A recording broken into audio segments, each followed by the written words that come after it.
Hello student, welcome to NCERT Education. Now we are studying Social Science book of class 8th and this is our new NCERT book and this book name is Express Society India and Beyond. In this book we are studying chapter number 6 and its chapter name is the Parliamentary System, Legislature and Executive. Okay? तो parliamentary system जो है इसको हिंदी में क्या बोलते हैं? Parliamentary system को हिंदी में बोलते हैं संसदीय प्रणाली. ओके और लेजिस्लेचर क्या होता है? लेजिस्लेचर को हिंदी में बोलते हैं विधायिका जो कानून बनाती है एंड एग्जीक्यूटिव को हिंदी में बोलते हैं कार्यपालिका जो कानून को इन्फोर्स करती है, लागू करती है. First we will see this quotation. पहले हम ये कोटेशन देख लेते हैं और ये कोटेशन जो है वो अल्लादी कृष्ण स्वामी अय्यर नवंबर 1949 कॉन्स्टिट्यूंट असेंबली की डिबेट में उन्होंने ये स्टेटमेंट दी थी. The constitution is not a mere law document, it is a vehicle of life and its spirit is always the spirit of the age. जो हमारे भारत देश का जो संविधान है वो केवल वकीलों का ही जो है एक दस्तावेज और हम कह सकते हैं डॉक्यूमेंट सिर्फ वकीलों का ही नहीं है. ये it is a vehicle of life, ये जीवन को आगे बढ़ाने वाली प्रक्रिया है, एक माध्यम है. And its spirit is always the spirit of the age, और इसकी जो आत्मा है वो हमेशा इस युग की आत्मा रहेगी. ओके द बिग क्वेश्चंस, क्या क्या टॉपिक्स जो हैं इस चैप्टर के अंदर हम समझेंगे. क्वेश्चन नंबर 1 है what is India's parliamentary system and how it is structured. India's parliamentary system को हम लोग हिंदी में क्या बोलते हैं? संसदीय प्रणाली. तो इसमें बोला है कि जो भारत की संसदीय प्रणाली है वो क्या है and how it is structured, वो कैसे कार्य करती है, कैसे इसकी संरचना बनी हुई है. Okay question number 2 what are the key functions of the parliament. जो संसदीय प्रणाली है उसके क्या क्या कार्य हैं उनके बारे में हम लोग समझेंगे. Question number 3 what are the roles of the legislature and the executive in India's parliamentary democracy. Legislature जो हमारी विधायिका है उसकी क्या भूमिका है इंडिया की जो संसदीय प्रणाली है, और एग्जीक्यूटिव की क्या भूमिका है इंडियाज पार्लियामेंट्री डेमोक्रेसी के अंदर. Okay question number 4 how the legislature and the executive organise at the union and state level. किस तरीके से जो लेजिस्लेचर है विधायिका है और एग्जीक्यूटिव जो है वो स्टेट लेवल पे जो है वो यूनियन और स्टेट लेवल पे किस तरीके से जो है वो ऑर्गेनाइज्ड की गई है, किस तरीके से काम करती हैं, तो इसके बारे में जो हम समझेंगे. ओके फिगर 6.1 में आप लोग देख सकते हैं यहाँ पे पिक्चर शो की गई है. Features of the new parliament building. जो न्यू पार्लियामेंट बिल्डिंग की जो बनी हुई है हमारे भारत देश की उसकी क्या विशेषता है, तो उनको इस पिक्चर में उन्होंने कुछ उनकी कुछ पिक्चर्स लेके यहाँ पे शो किया गया है. ठीक है, कुछ फीचर्स उनकी विशेषताएं बताई हैं. इस तरीके से जो है हमारी न्यू पार्लियामेंट्री बिल्डिंग को बनाया गया है. Okay you can see the pictures. ठीक है, उसका पूरा जो अंदर का जो पूरा दृश्य है वो उन्होंने दिखाया है इस पे.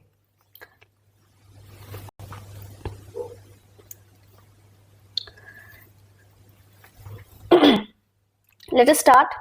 And it's my request to all the viewers, please like and subscribe my channel. Okay? आप सभी से रिक्वेस्ट है, आप लोग जो वीडियो देखते हैं आप लोग वीडियो देखे ना ही लाइक करते हैं ना ही सब्सक्राइब करते हैं. और एक इंपॉर्टेंट इंफॉर्मेशन मैं आपको पहले बता देती हूँ कि आपको क्लास 8 की सारे चैप्टर्स के एक्सप्लेनेशन की वीडियो और उनके क्वेश्चन आंसर्स की वीडियो जो है मेरे चैनल पे मिल जाएंगी. तो आपको ये आपके लिए जो वीडियोस हैं वो बहुत ज्यादा हेल्पफुल रहेंगे आपके एग्जाम्स पॉइंट ऑफ व्यू से भी और for competitive exams point of view से भी. Okay let us start. The great 8 students from Nalanda Vidyalaya were on a school trip to Delhi.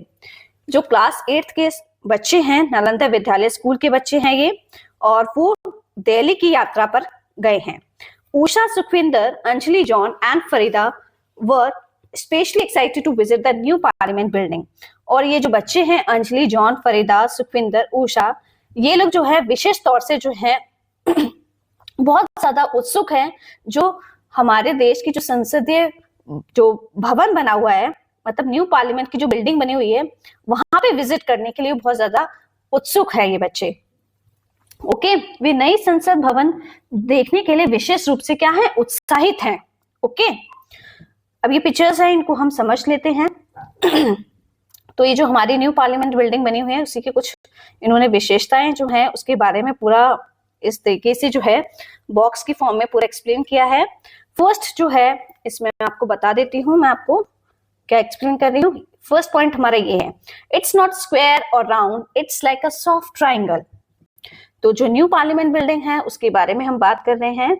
ये ये जो है, ये गर्ल है और ये टीचर है, तो ये लोग बात कर रहे हैं। इसने बोला है कि जो पार्लियामेंट की जो बिल्डिंग है वो ना ही स्क्वायर की शेप में है और ना ही राउंड है, मतलब यह ना तो चौकोर में है और ना ही गोल है, यह एक मुलायम त्रिकोण जैसा है, ठीक है। The three-side design reflect balance, inclusivity and purpose। और जो तीन तरफ से जो पूरा डिजाइन बना हुआ है इस बिल्डिंग का, वो चीज जो है वो क्या बताती है, ये तीन भुजाओं वाला जो डिजाइन है वो संतुलन के बारे में बताता है, समावेश के बारे में बताता है। इंक्लूसिविटी मीन्स समावेश, सभी लोगों को शामिल किया गया इसके। And the purpose, purpose means किसी उद्देश्य को दर्शाता है, ओके, एम को दर्शाता है। It also uses green construction, cutting electricity use by 30%। तो ये टीचर्स जो है बच्चों से बात कर रही है, तो वो ये बोलती है कि ये जो बिल्डिंग जो बनाई गई है ये हरित निर्माण से बनाई गई है। मतलब हरित निर्माण का मतलब ये है, इसमें जो पूरा कंस्ट्रक्शन वर्क है वो हरियाली को भी देखे किया गया है, और इसमें जो है ऊर्जा जो है, हमारी जो इलेक्ट्रिसिटी है उसको 30% इलेक्ट्रिसिटी को क्या कर दिया गया है, उन्होंने कम कर दिया गया है। Cutting electricity use by 30% electricity का जो है उसका कम करके जो है उसको यूज किया गया है, okay. Inside they saw wall decorated with carvings, peacocks, lotus, tribal art, temple patrons and freedom fighters। तो इसके जो अंदर का जो दृश्य है उसके बारे में बताया गया है कि इसके अंदर आप जब देखेंगे इसकी जो वॉल्स हैं उस पे जो नक्काशी की गई है, उस नक्काशी में आपको मोर देखने को मिलेगा, कमल का फूल देखने को मिलेगा और जनजातीय कला देखने को मिलेगी जिसको बोलते हैं ट्राइबल आर्ट। टेम्पल, मंदिर के पैटर्न्स, नमूने देखने को मिलेंगे, किस तरीके से मंदिर हुआ करते थे। एंड फ्रीडम फाइटर्स, और बहुत सारे जो हमारे स्वतंत्र सेनानी हैं उनकी पिक्चर्स जो है आपको इन दीवारों पे देखने को मिलेगी इसके अंदर, जो हमारा पार्लियामेंट, न्यू पार्लियामेंट बिल्डिंग बनी है उसके अंदर, okay. It's feel like a museum of India. और जब आप इसके अंदर जाएंगे, जब आप विजिट करते हैं तो आपको ऐसा महसूस होगा कि ये हमारे भारत देश का कोई संग्रहालय है, ठीक है, जिसको बोला जाता है म्यूजियम। म्यूजियम क्या होता है, जहाँ पे बहुत पुरानी चीजों को मतलब कि अच्छे तरीके से, संरक्षित तरीके से रखा जाता है, बहुत जो हमारे पुराने समय में यूज हुआ करती थी, ओके। द अशोकन एम्बलम, तो आपको इस पिक्चर में अशोकन एम्बलम की भी पिक्चर्स देखने को मिलेगी, तो ये चीज भी जो है यहाँ पे इसके अंदर देखने को मिलेगी, अशोकन एम्बलम, ओके। फिर क्या लिखा है, this new building houses so many ancient symbols. और ये जो न्यू बिल्डिंग बनी हुई है जिसमें हाउसेस हैं उसमें बहुत सारे आपको पुराने समय के प्रतीक चिन्ह भी देखने को मिलेंगे। जिस तरीके से अशोकन का जो एम्बलम दिखाया गया है, इस तरीके से और भी बहुत सारे एंशिएंट सिंबल्स जो आपको देखने को मिलेंगे। Exactly, democracy must look ahead but never forget its roots. तो बिल्कुल सही कहा है, जो लोकतंत्र है उसको इसी तरीके से आगे की ओर बढ़ाना चाहिए, but never forget its roots, कभी भी उसकी जड़ों को हमें नहीं भूलना चाहिए, ओके। लेकिन अपनी जड़ों को नहीं भूलना चाहिए और इसी तरीके से जो लोकतंत्र को आगे बढ़ाना चाहिए, ओके। तो ये जो है टीचर स्टूडेंट का कन्वर्सेशन चल रहा था जब बच्चों को विजिट ले जाया गया था, तो उसके बारे में जो है बच्चों ने क्या क्या, टीचर्स ने क्या कहा, बच्चों ने क्या बोला, तो पूरा टीचर्स ने जो है बच्चों को पूरा एक्सप्लेनेशन दिया है कि किस तरीके से जो है वो पार्लियामेंट बिल्डिंग में क्या क्या चीजें आपको देखने को मिलेंगी, ओके, और क्या क्या चीज आप देख रहे हैं इसके अंदर, ओके। इसका पूरा एक्सप्लेनेशन है। ये चैप्टर जो है अब यहाँ से स्टार्ट होता है, इसका पूरा जो एक्सप्लेनेशन है वो हम यहाँ से समझेंगे इंट्रोडक्शन से, ओके। इंट्रोडक्शन है इसका ये वाला part, okay. India's independence was achieved through great sacrifices by many people of the country after years of struggle against colonial rule।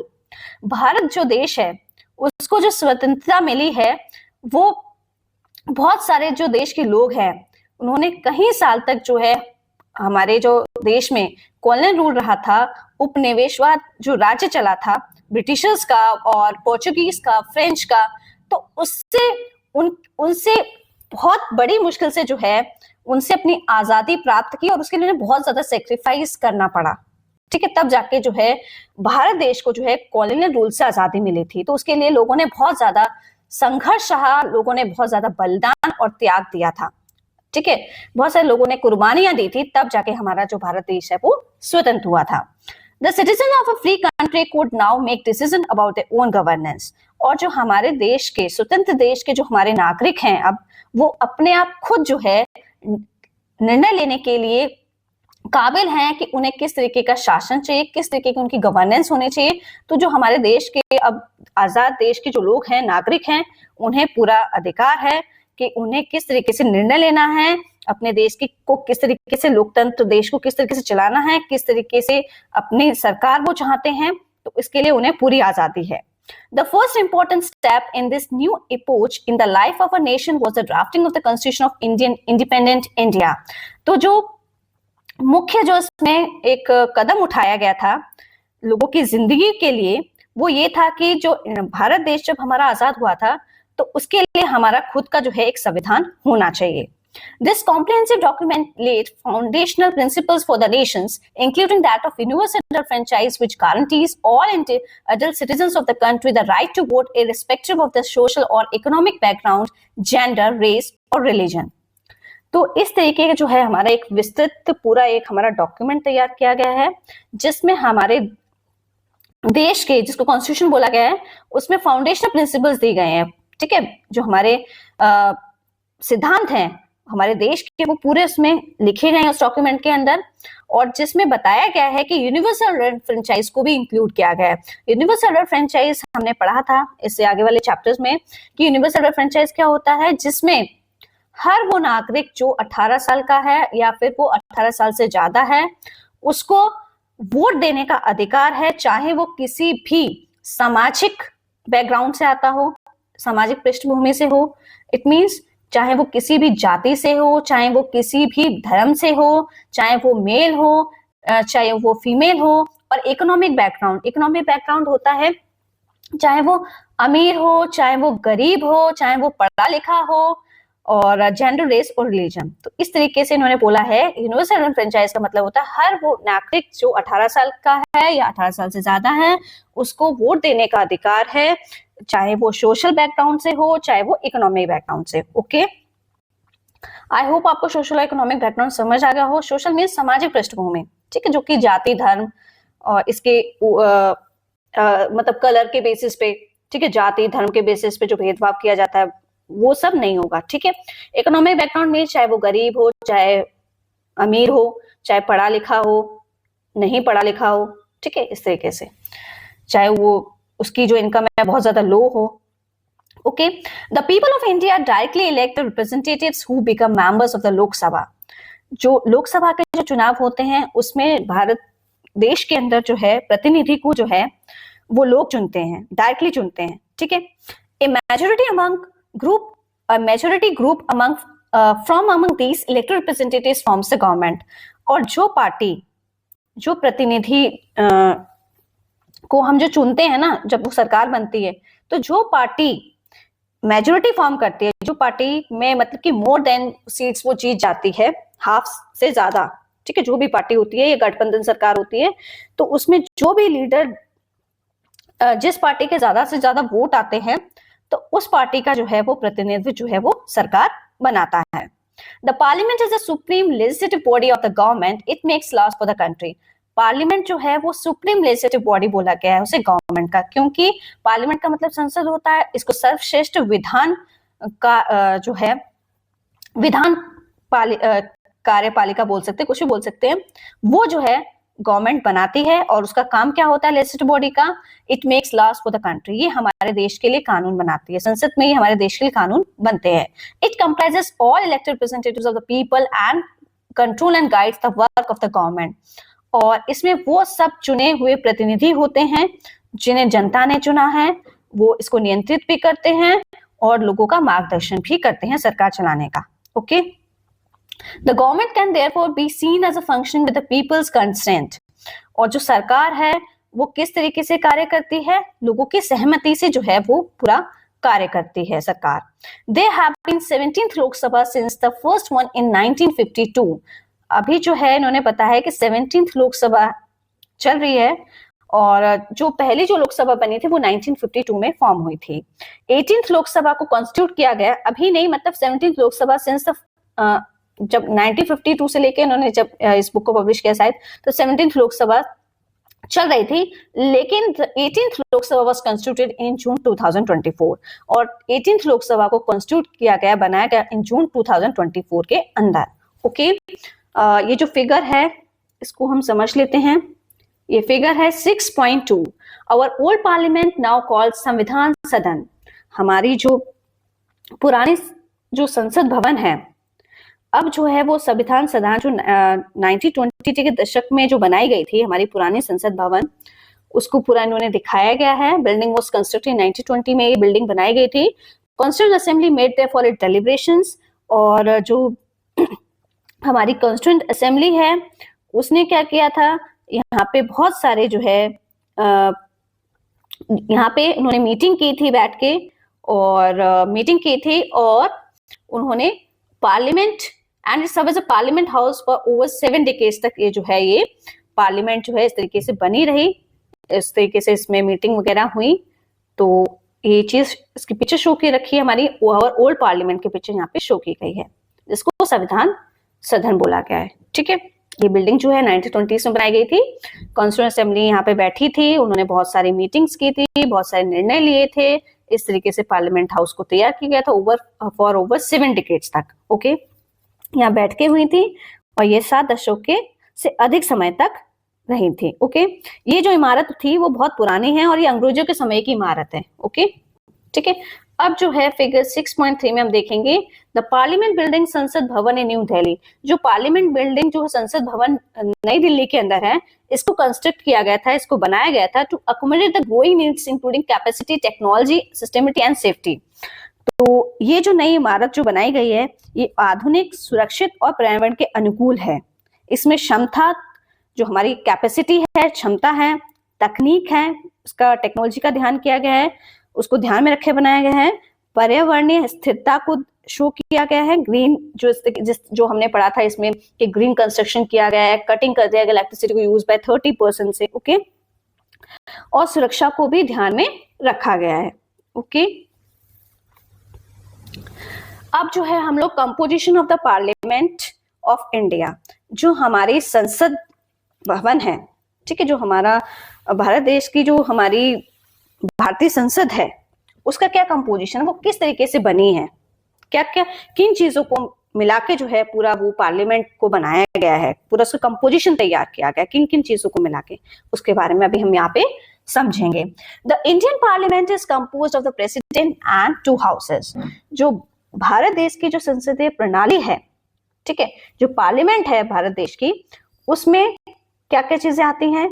The Indian parliament is compose of the president, पहली चीज president को हिंदी में राष्ट्रपति बोलते हैं, and 2 houses, 2 houses आते हैं, इसमें 2 सदन आते हैं। हाउसेस को हिंदी में सदन बोला जाता है। फर्स्ट जो सदन है और जिसको 2 हाउसेस हम लोग इंग्लिश में बोल रहे हैं, द लोकसभा आता है। लोकसभा जो है इसको हाउस ऑफ द पीपल भी बोला जाता है।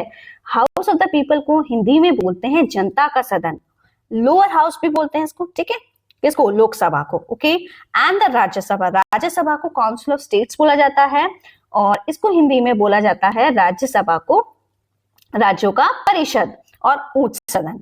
ओके, अपर हाउस मींस उच्च सदन।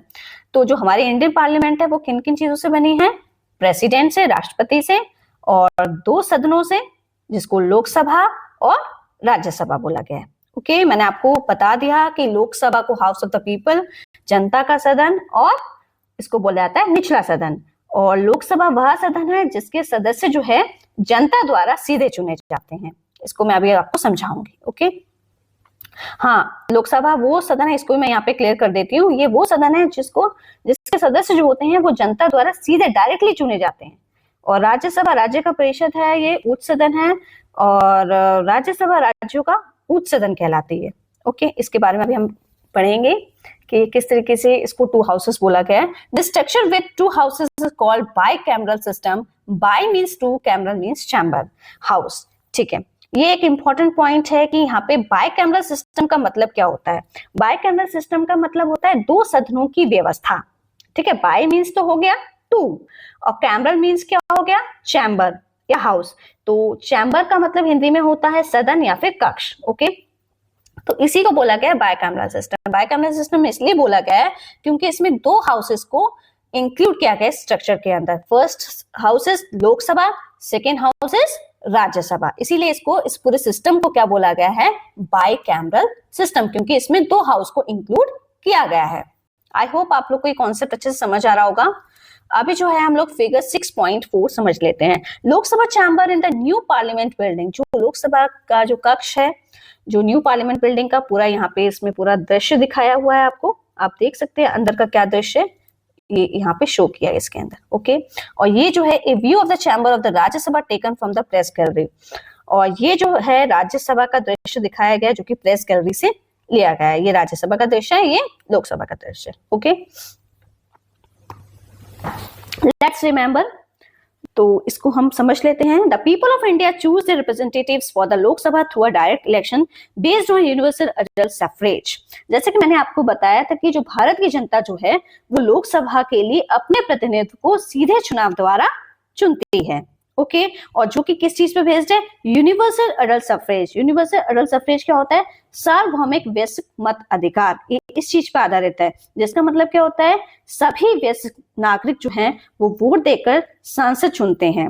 ओके, मतलब यूनिवर्सल एडल्ट सफरेज का मतलब हमने इससे जो पहले जो चैप्टर हमने चैप्टर 5 पढ़ा था उसमें मैंने आपको समझाया था, कोई भी नागरिक जो 18 साल का है या 18 साल से ज्यादा है, तो चाहे वो किसी भी जाति का हो, चाहे वो किसी भी धर्म का हो, चाहे वो अमीर हो, चाहे गरीब हो, चाहे पढ़ा लिखा हो, चाहे मेल हो, चाहे फीमेल हो, तो सभी को जो है वोट देने का अधिकार है। उसके बेसिस पे जो है यहाँ पे लोकसभा के प्रतिनिधि को चुना जाता है, that is through direct election. Okay, the maximum number of member of this house envisaged by the constitution is 550।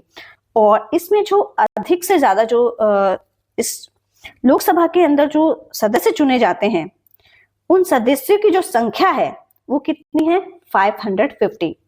ठीक है, संविधान के अनुसार इस सदन के सदस्यों की अधिकतम जो संख्या है वो 550 है। लोकसभा में 550 से अधिक सदस्य नहीं हो सकते।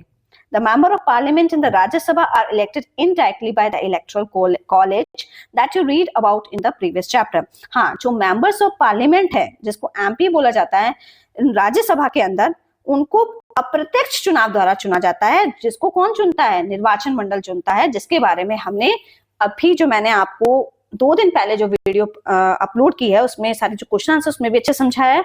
और उससे पहले जो मैंने चैप्टर का एक्सप्लेनेशन दिया था उसमें भी जो हमारे लास्ट टॉपिक्स थे वो इसी के बारे में थे।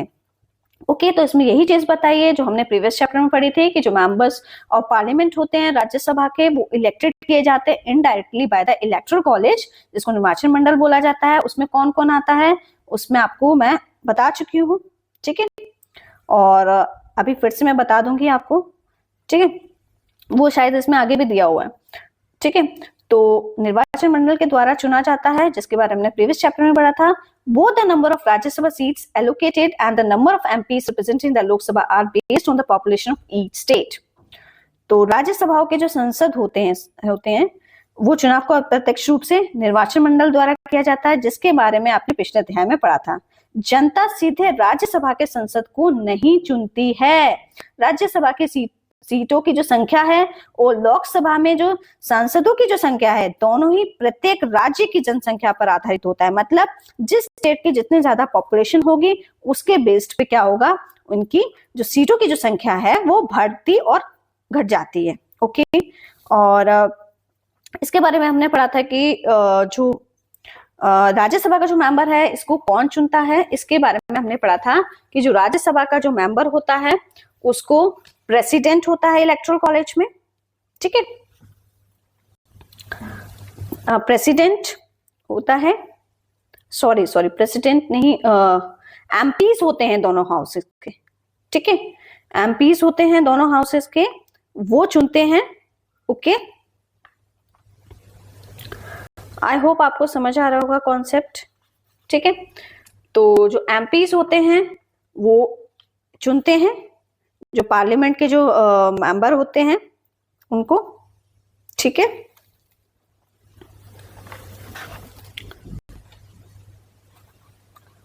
एक बार मैं इसको आपको फिर से क्लियर करना चाहती हूँ कि जो राज्यसभा के जो मेंबर होते हैं उनको कौन कौन चुनता है। ठीक है,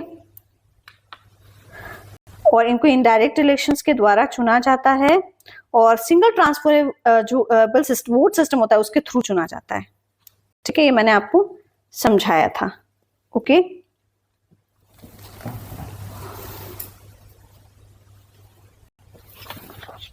चलो अब हम लोग वापस से अपने टॉपिक पे आ जाते हैं। इलेक्टोरल कॉलेज में हमारा जो हाउसेस हैं, दोनों हाउसेस के जो एमएलएज और एमपी हैं, इसको मिला के बनता है। ठीक है, और इस टॉपिक को हमने प्रीवियस चैप्टर में अच्छे समझा था, आप वहां जाके अच्छे से डीपली एक्सप्लेन किया है मैंने, वहां जाके आप समझ सकते हैं। और मैंने आपको बता दिया कि जो both the number of seat, Rajya Sabha की जो सीट एलोकेट की जाती हैं और number of MPs represented in the Lok Sabha, वो सब बेस्ड होता है जिस स्टेट की जितनी जनसंख्या होती है उसके आधार पे जो है वो लोग इन सीटों का बंटवारा कर देते हैं। Don't miss out, this is an important information. Okay, ये एक इम्पॉर्टेंट इंफॉर्मेशन है, इसको हम समझ लेते हैं। We are aware that several aspects of the Indian Constitution were drawn from the Constitution of other countries. हम जानते हैं ऐसे बहुत से पहलू हैं जो हमारे भारतीय संविधान के हैं जो दूसरे देश के संविधान से लिए गए हैं। Britain system inspire system of parliamentary democracy, और जो हमारे देश है में जो संसदीय जो प्रणाली जो है, जो संसदीय लोकतंत्र है, जो पूरा जो सिस्टम हमने लिया है, वो जो है हम लोग ब्रिटेन से बहुत ज्यादा प्रभावित हुए हैं, उनसे बहुत ज्यादा प्रेरित हुए हैं। तब वहीं से जो है हमने कार्य, जो हमारी प्रणाली है वो ब्रिटेन से ली गई है। However, there were also experience that our freedom fighters and constitution makers had the practical experience gained through participation in British colonial governance structures, even if in a very limited way, that provide familiarity with parliamentary procedures. तो जो हमारे experience रहे हैं, जो हमारे अनुभव रहे हैं, जो हमारे फ्रीडम फाइटर्स, जो स्वतंत्रता सेनानी थे और जिन्होंने कॉन्स्टिट्यूशंस बनाया था, संविधान निर्माता थे, उन्होंने जो है व्यवहारिक ज्ञान जो है वो उन्होंने मतलब कि जो ब्रिटिश का जो कॉलोनियल गवर्नेंस स्ट्रक्चर था वहां से उन्होंने पूरा व्यवहारिक ज्ञान जो है वो अनुभव जो है वो प्राप्त किया था। ब्रिटिश उपनिवेशक शासन में भाग लेकर प्राप्त किया गया व्यवहारिक अनुभव भले ही वह सीमित था, अंग्रेजों के समय शासन में काम करने का अनुभव मिला था इस चीज से। Okay, if it in a very limited way that provides familiarity with parliamentary processes, the memory of the ancient republics, महाजनपद, जो मेमोरी है एंशियंट रिपब्लिक्स की, जो हमारा जो प्राचीन गणराज्य है जिसको महाजनपद की स्मृति बोला जाता है, तो ये सब चीजें जो है प्राचीन भारत में भी लोकतांत्रिक व्यवस्थाएं थी, गांव की पंचायतें भी थी। ओके, जहां बुजुर्ग मिलकर the village panchayats where elders made collective decision as we learned in a previous chapter, जहां बुजुर्ग मिलकर निर्णय लेते थे, जैसा कि हमने पिछले अध्याय में पढ़ा था। पंचायतें जो थी वो लोकतंत्र की का एक पुराना रूप रही थी। ओके, तो ये पिक्चर आप देख सकते हैं, इस पे शो भी की गई है फिगर 6.6 पे कॉन्स्टिट्यूशन ऑफ इंडिया की। Okay, extensive discussions took place during the making of the constitution regarding whether India should have a bicameral systems। तो बहुत सारा विस्तृत रूप से जो है डिस्कशन किया गया था कि जब कॉन्स्टिट्यूशन बनाया जा रहा था तो उस टाइम पे ये चीज डिस्कस की जा रही थी कि जो हमारा भारत देश है उसके अंदर बाइकैमरल सिस्टम होना चाहिए कि नहीं होना चाहिए। It was felt that a single directly elected house would be inadequate to meet the challenges of independent India would face in the spirit of federalism. It was felt that the council state Rajya Sabha was needed।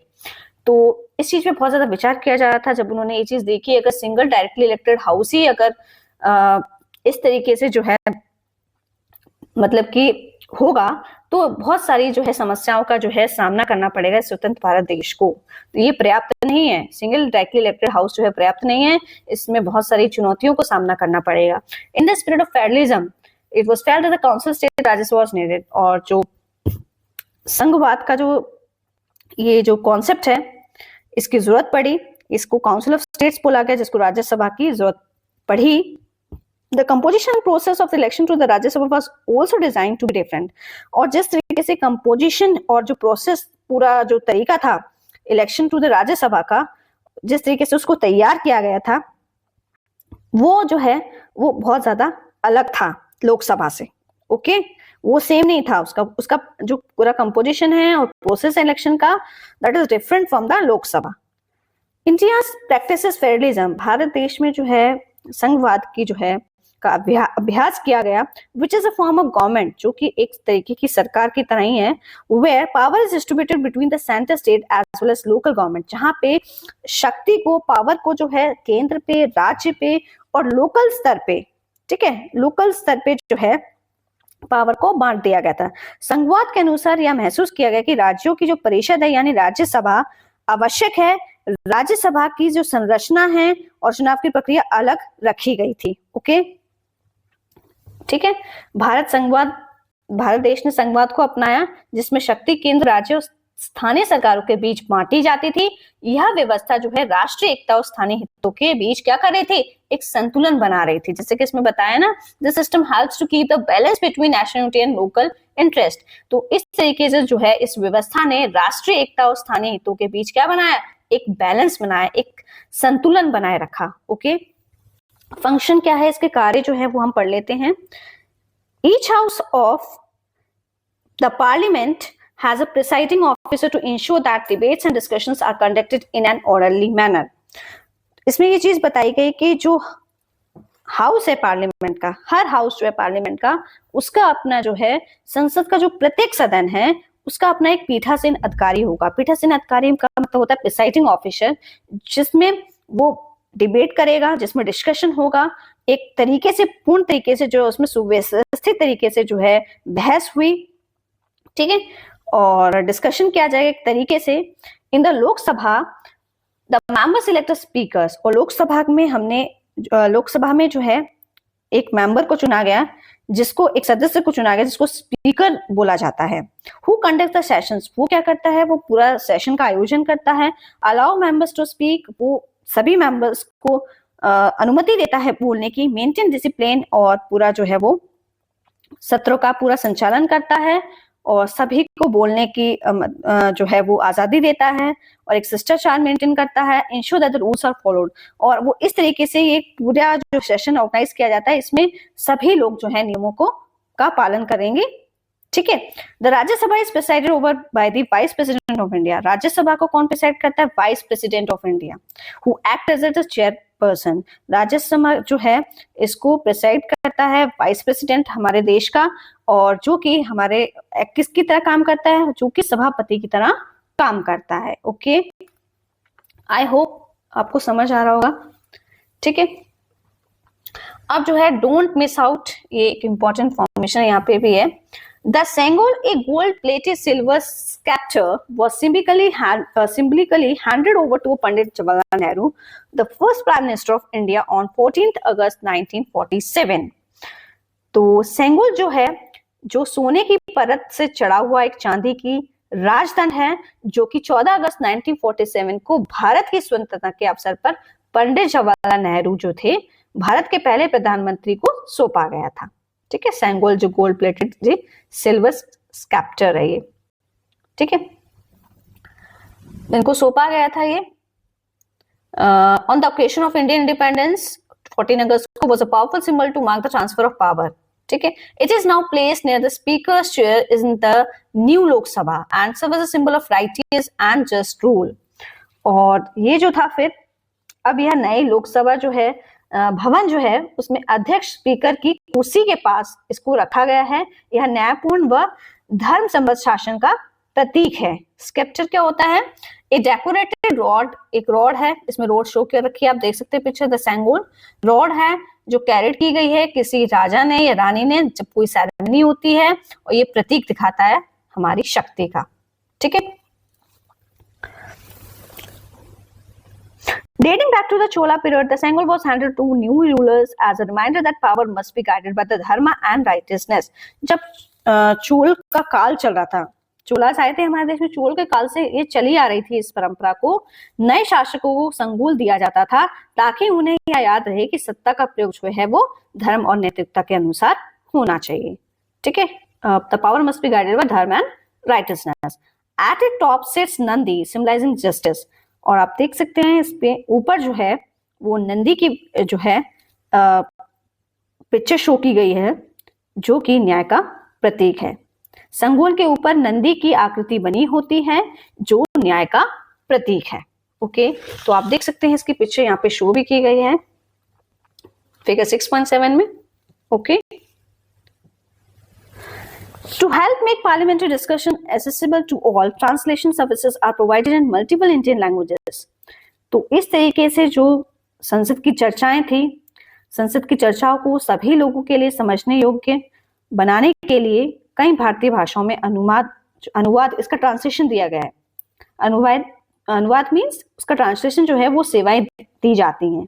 Okay, तो previously simultaneous interpretation was available in 12 languages, और पहले भी आप देख सकते जो व्याख्या जो दी गई है संसद में एक साथ अनुवाद की जो सुविधा दी गई है वो 12 भाषाओं में उपलब्ध है। वो कौन कौन सी लैंग्वेजेस हैं? नेमली हिंदी, इंग्लिश, आसामीज, आसमिया जिसको बोलते हैं, बंगाली, बंगाल में लैंग्वेज है, बंगाली की है, गुजराती, गुजरात की, कन्नड़, मलयालम, ये 12 जो है, मराठी, उड़िया, तमिल, पंजाबी एंड तेलुगु, इन भाषाओं में जो है पूरा इनका अनुवाद दिया गया है। Recently 6 more languages were added, बाद में जो है 6 लैंग्वेजेस को और ऐड किया गया था।